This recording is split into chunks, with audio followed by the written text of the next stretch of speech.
Bismillahirrahmanirrahim. Assalamualaikum warahmatullahi wabarakatuh. Bismillah, alhamdulillah. Allahumma salli ala sayyidina Muhammad wa ala ali sayyidina Muhammad. La hawla wa la quwwata illa billah wal aliyyil azim. Bertemu kita dalam acara siraman rohani Assalam. Hari ini hari Sabtu di hari ke-10 bulan Rajab 1445 Hijriah atau bersamaan dengan tanggal 20 Januari 2024 ya. Besok Ahad tanggal 21 itu ada debat keempat ya.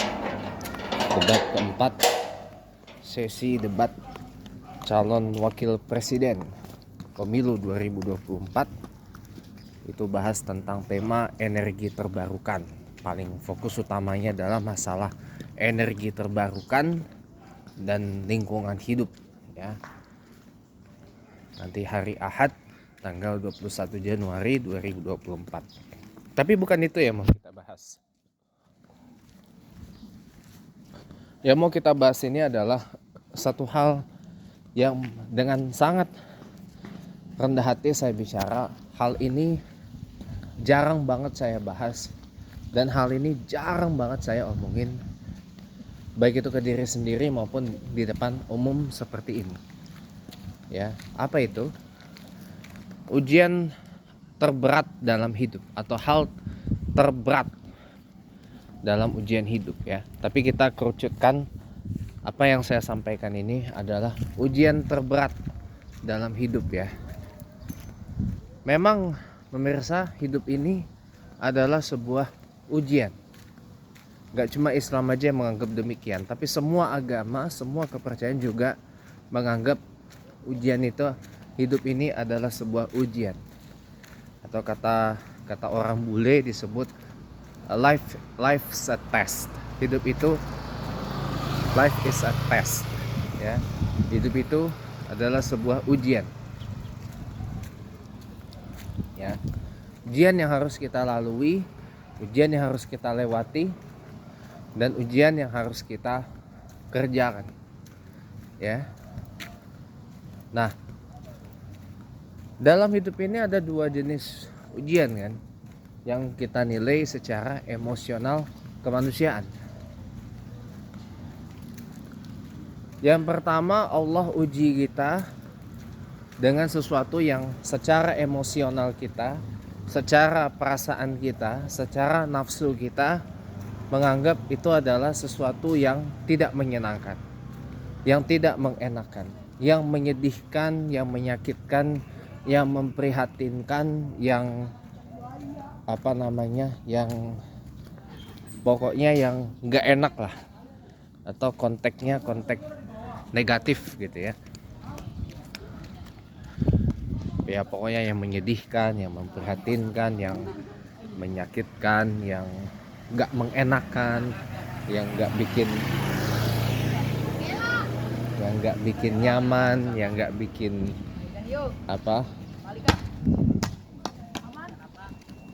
nggak bikin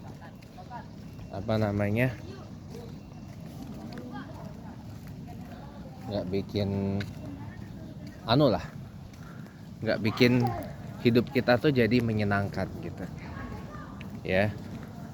Tapi di satu sisi lain, Allah Subhanahu wa taala juga menguji kita dengan sesuatu yang menurut emosi kita, menurut perasaan kita, menurut nafsu kita itu adalah sesuatu yang menyenangkan, yang kelihatannya menyenangkan, mengasyikkan, membahagiakan, menggembirakan, yang kelihatannya itu ya membawa keuntungan, membawa hal-hal yang kita pandang itu dalam konteks yang positif gitu, secara emosional. Nah, di manakah letak ujian yang paling berat itu? Kalau pandangan liar saya pribadi ya,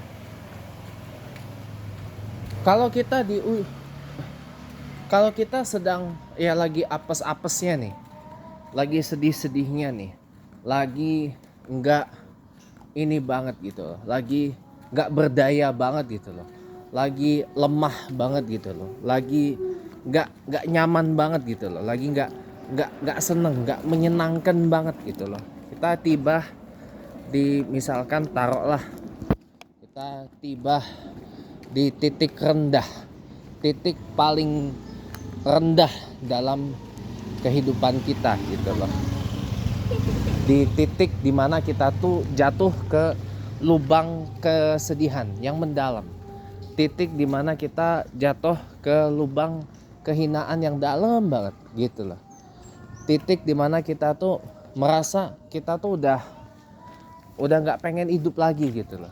Nah, kalau ujian yang seperti itu mudah untuk kita mendekat kepada Allah, mudah untuk kita mendekati Allah, mudah untuk kita kayak ya kita standar lah bertobat, mohon ampun pada Allah gitu kan. Banyak dalam pandangan Islam, banyak sholat, banyak zikir, banyak baca Quran, ya kan, banyak apalagi banyak berdoa gitu kan, dan lain-lain sebagainya. Itu yang terjadi. Mudah buat kita kalau dalam keadaan seperti yang tadi saya sebutkan, mudah, terasa mudah buat kita untuk mendekat kepada Allah, untuk taqarrub ilallah, mudah gitu loh. Tetapi terasa mudah gitu loh. Dan itu jujur bukan ujian yang paling berat dalam kehidupan. Justru di mana letak ujian yang paling berat dalam kehidupan? Ujian yang paling berat dalam kehidupan kita adalah ketika Allah Subhanahu wa taala melimpahkan atau memberikan kita ujian dengan sesuatu yang menurut hemat kita di permukaan, yang menurut nafsu kita, yang menurut perasaan kita, yang menurut emosi kita itu adalah sesuatu yang menyenangkan, yang membahagiakan, yang membawa kenikmatan, yang membawa kebahagiaan, yang membawa keberuntungan, keuntungan, yang membawa cuan gitu loh. Intinya itu. Siapa yang ya pokoknya sesuatu yang menyenangkan gitu loh. Siapa yang menganggap orang yang punya jabatan tinggi itu adalah hal yang tidak menyenangkan? Menyenangkan dong. Siapa yang mengatakan orang yang memiliki katakanlah rumahnya banyak, bukan rumah kecil ya, tapi rumahnya besar-besar, ya kan? Rumahnya besar-besar, ya kan? Apartemennya juga banyak, ada di mana-mana. Bahkan, mohon maaf, orang ini hoki, punya apartemen di mana-mana dan semuanya besar.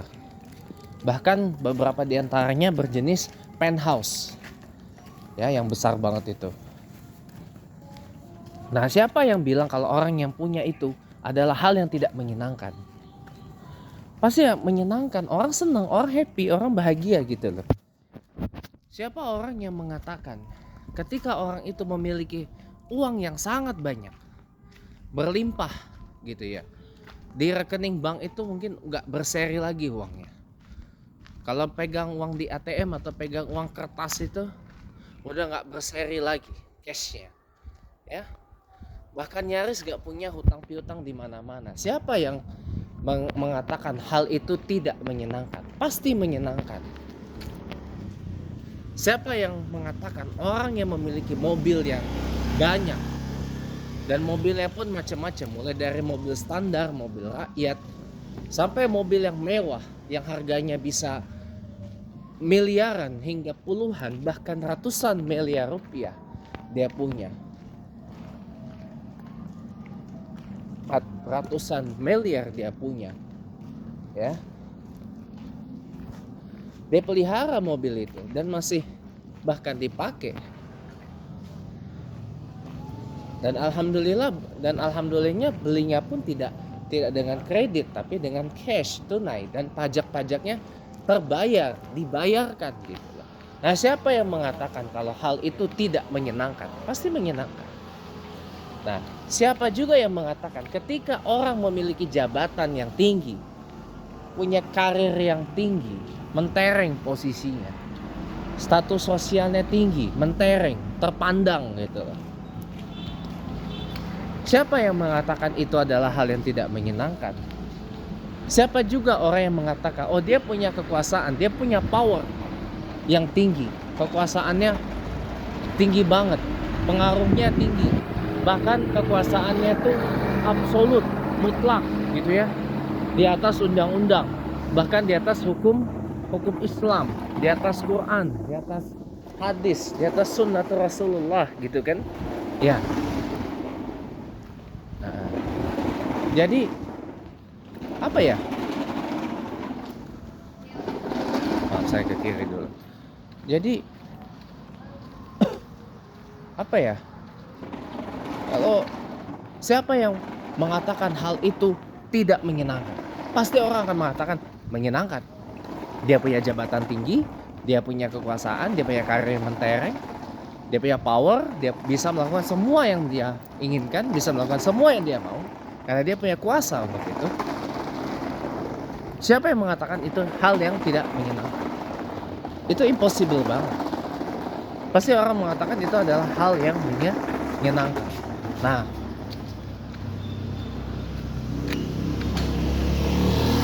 siapa juga yang mengatakan orang ini punya postur tubuh yang proporsional. Orang yang memiliki bentuk tubuh yang proporsional, yang indah, yang enak dilihat, yang sedap dipandang mata. Gitu. Oh, ya. Orang memiliki atribut fisik yang sedap dipandang mata, yang enak gitu loh dipandang mata, yang segar gitu loh dipandang mata. Ya. Ideal gitu intinya. Nah, siapa yang mengatakan itu adalah hal yang tidak menyenangkan? Gak ada. Pasti orang akan mengatakan menyenangkan dan akan membanggakan itu, saudara. Nah, yang menjadi pembahasan kita adalah itulah sebenarnya ujian terberat dalam hidup. Ketika kita ditimpakan sesuatu yang menurut hemat pandangan emosi kita itu adalah sesuatu yang menyenangkan, yang membahagiakan, yang menguntungkan, yang menceriakan, yang pokoknya sesuatu yang membawa satu kebanggaan gitu loh, setidaknya untuk diri kita sendiri ya. Allah uji itu, kenapa itu berat? Saya katakan adalah ujian terberat. Disitulah ujian yang sebenar-benarnya. Ibaratkan kalau kita kuliah itu tuh, kalau kita mau lulus S1 tuh itu skripsi. Kalau kita mau lulus kuliah S2 tuh namanya kita ujian tesis. Tesis itu ada ujiannya juga. Ujian tesis. Kita mau lulus S1 itu ada nama ujian skripsi. Kita mau lulus S3 dapat gelar doktor gitu ya. Ya Allah.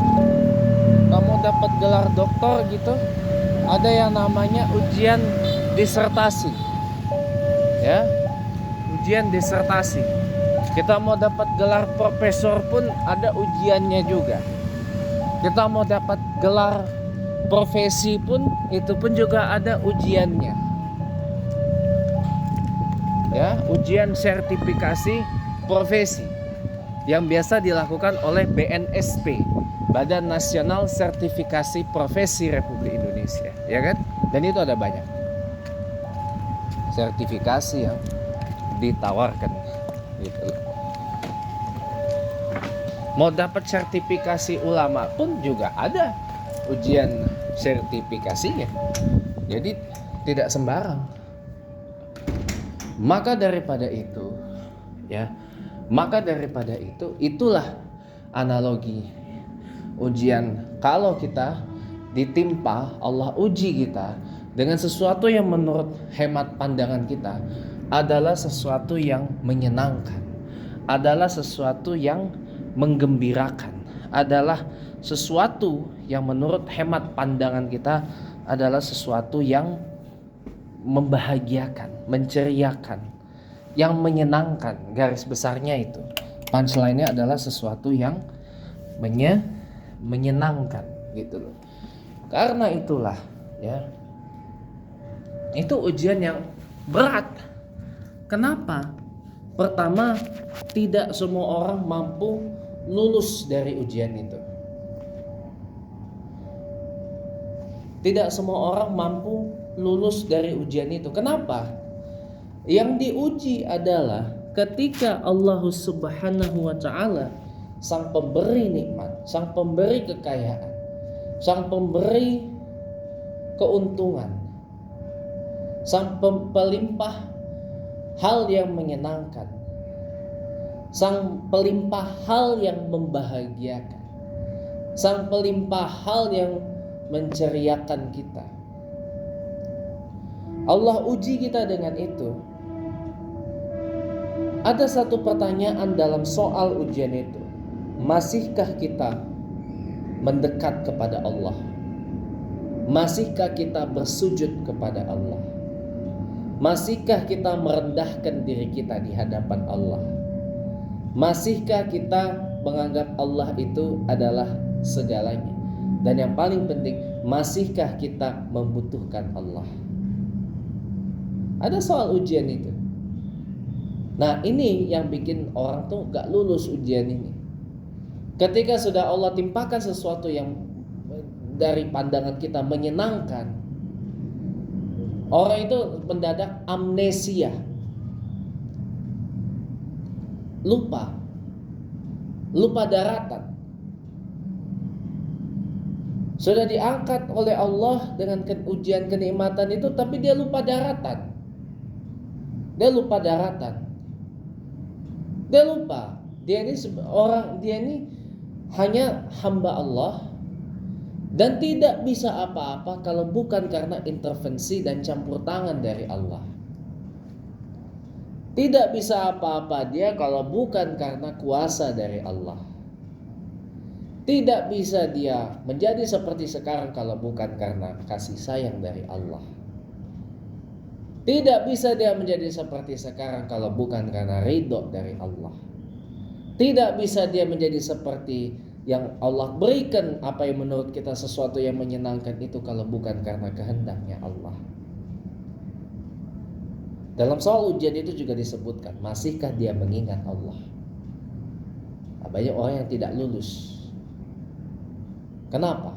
Karena orang ketika ditimpakan sesuatu yang menurut emosi kita, termasuk menurut emosi saya ini adalah hal yang menyenangkan, hal yang membahagiakan, hal yang menceriakan, hal yang menguntungkan, hal yang membuat kita jadi terlihat bahagia gitu ya, terlihat bangga gitu ya.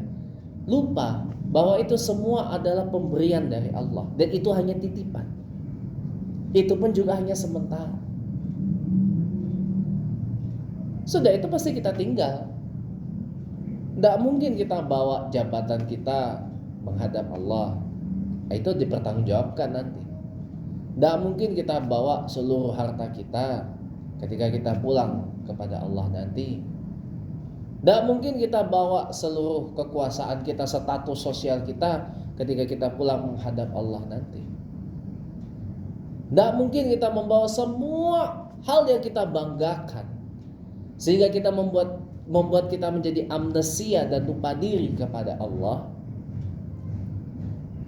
Itu kita bawa ketika kita pulang menghadap Allah. Tetapi pada yaumul mahsyar, ketika yaumut taghabun, ketika yaumul ba'ats, hari penghitungan nanti, Allah panggil itu semua untuk dimintai pertanggungjawaban. Jadi ujian hidup yang paling berat itu bukan sesuatu yang menurut saya dan menurut Anda secara emosional itu adalah sesuatu yang menyedihkan, sesuatu yang merugikan, sesuatu yang memprihatinkan, sesuatu yang membuat menderita, sesuatu yang membuat kita jadi tidak bahagia gitu loh. Bukan itu ujian itu, bukan itu ya. Tetapi sesuatu yang menurut saya dan Anda secara emosional itu menyenangkan, itulah yang layak, itulah ujian terberat gitu loh. Jadi sama halnya kalau analoginya tadi saya katakan, kita mau dapat lulus S1, lulus sarjana, ada ujiannya, ujian skripsi. Lulus ujian dapat gelar S1, seneng nggak? Pasti seneng. Mau lulus S2 dapat gelar master, ada ujian tesis. Lulus ujian tesis dapat kita gelar master, seneng nggak? Pasti seneng. Mau dapat gelar doktor, S3, lulus S3, ada ujian disertasi. Lulus ujian disertasi, seneng nggak? Ya seneng, pasti. Tapi itu apakah mudah untuk mencapai itu semua? Tidak mudah, teman-teman. Banyak yang gagal ujian skripsi. Dibalikkan lagi skripsinya, perlu revisi lagi. Sudah revisi, bawa lagi, diminta perbaiki lagi, tidak dibetulkan, bawa lagi, ikut ujian lagi, revisi lagi. Tesis pun begitu juga, disertasi pun begitu juga. Tidak mudah, teman-teman.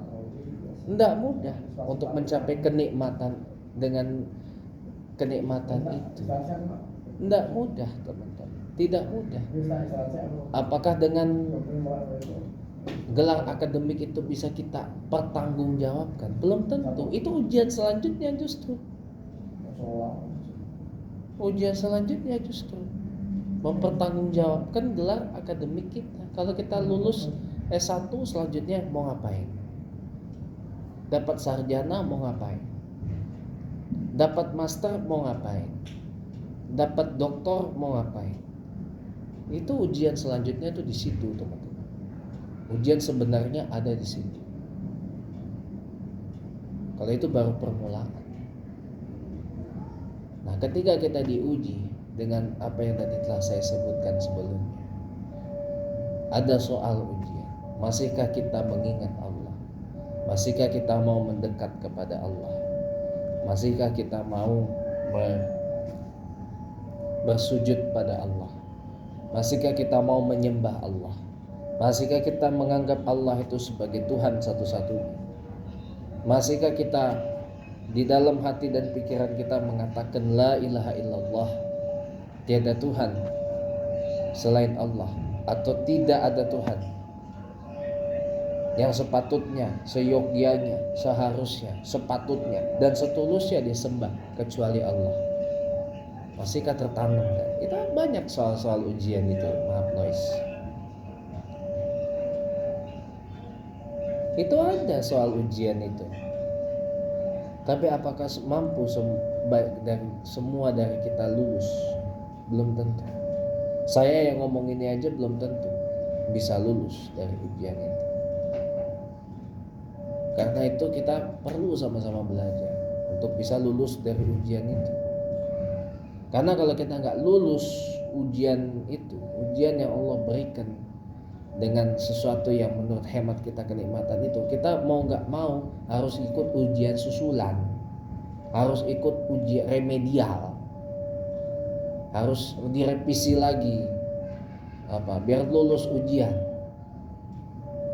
Ya, karena ujian, kalau kita ditimpa sesuatu yang nggak menyenangkan menurut hati, menurut emosional saya dan Anda, mudah untuk kita mendekat pada Allah, mudah untuk kita mengingat Allah, mudah untuk kita mengucapkan la ilaha illallah. Hati kita, pikiran kita mudah untuk menginkronkannya, la ilaha illallah. Tetapi kalau kita diuji dengan sesuatu yang kenikmatan, wah, belum tentu. Kadang-kadang orang menganggap saya bisa seperti sekarang ini itu karena hasil kerja keras saya, karena usaha saya, karena kegigihan saya, karena perjuangan saya, ya, karena ujung-ujungnya diri sendiri. Tapi dia lupa bahwa sesungguhnya ada campur tangan Allah Subhanahu wa taala di situ. Dia lupa ada intervensi Allah Subhanahu wa taala di situ. Karena Allah yang maha mengangkat derajat, tapi Allah juga sang maha menurunkan derajat seseorang. Allahul Mu'izzul Mumiz. Allah bisa memuliakan seseorang, tapi Allah juga bisa menghinakan seseorang. Hati-hati kalau kita sudah tahu itu. Maka daripada itu, para pemirsa, ya, bagaimana kita menyikapi atau melewati atau menghadapi ujian yang berat itu, ya. Sebagaimana yang tadi telah saya sebutkan sebelumnya, masihkah kita mengingat Allah? Masihkah kita mau bersujud pada Allah? Masihkah kita mengenal Allah? Masihkah hati kita tertanam la ilaha illallah itu?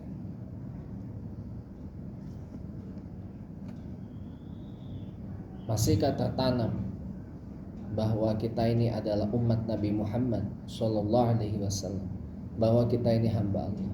Ketika Allah menimpakan sesuatu yang menurut kita, menurut saya dan Anda secara emosional itu adalah sesuatu yang nikmat, sesuatu yang menyenangkan, sesuatu yang membahagiakan, yang menguntungkan, yang menceriakan.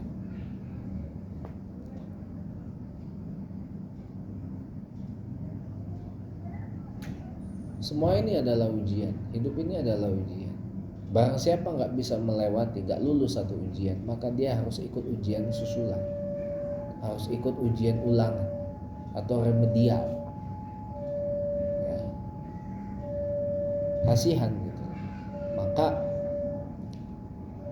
kita harus mampu menghadapi ujian dari Allah itu, mengerjakan soal-soal ujian dari Allah itu dengan sebaik-baiknya. Dengan cara apa? Ya dengan kita banyak mengingat Allah lah. Dalam Quran surah Ar-Ra'd ayat 28 disebut, ala bizikrillah tatma'innul qulub. Hanya dengan mengingat Allah lah maka hati menjadi tenang. Dan masih banyak lagi perintah-perintah Allah dalam Al-Quran untuk kita mengingat Allah, untuk mengenal Allah, untuk mendekatkan diri kita kepada Allah Subhanahu wa taala. Itu banyak banget ayatnya di dalam Al-Quran. Dan begitu kita kaji lagi di hadis itu banyak sekali. Begitu kita kaji lagi di dalam kitab-kitab hujah-hujah para ulama itu banyak lagi kitab-kitab yang membahas tentang itu. Ada kitab contoh Kitabul Hikam, Kitab Ihya Ulumuddin, Kitab Bidayatul Hidayah, ya. Kitab Tauhid, banyak. Nah pertanyaannya, mau nggak kita? Mau, tinggal mau atau tidak mau, gitu aja. Karena kalau kita hidup lepas pegangan kita dari Allah, dijamin hidup kita ini nggak bakal tenang, nggak bakal bahagia, nggak bakal bersinar muka kita nih, nggak bakal lembut hati kita nih, nggak bakal lunak hati kita nih, nggak bakal sejuk kita nih. Yang ada bawaannya panas terus, emosional terus, mau marah-marah terus. Syaitannya yang berkuasa. Terus ingin dia tuh dipuji, ingin dia tuh terus dihargai, ingin dia tuh terus dihormati, ingin dia tuh terus disanjung, ingin dia tuh terus berkuasa, ingin dia tuh terus diperbudak oleh dunia. Itu kan syaitannya. Ketika kita ditimpakan oleh sesuatu yang menurut emosi saya dan Anda menyenangkan, pertanyaannya dalam soal ujian itu, apakah Anda masih mencintai dunia? Apakah kita masih mencintai dunia atau kita masih mencintai Allah? Apakah kita sudah terkena penyakit al-wahan atau kita masih bisa mengingat Allah? Itulah ujian terberat dalam hidup kita ini. Mudah-mudahan kita bisa lulus. Maka hidup yang paling menyenangkan itu adalah hidup apa adanya, bukan ada apanya. Gitu. Apa yang Allah berikan itulah yang kita harus terima. Itulah yang harus kita syukuri. Bila kita ingin menambah apa yang telah Allah berikan, maka berusaha, maka bekerja keraslah, maka berjuanglah. Tetapi jangan terlalu kita menuntut Allah memberikan yang lebih. Allah akan memberikan sesuai dengan takaran kemampuan kita, karena Allah itu lebih tahu daripada kita sebagai hamba-Nya.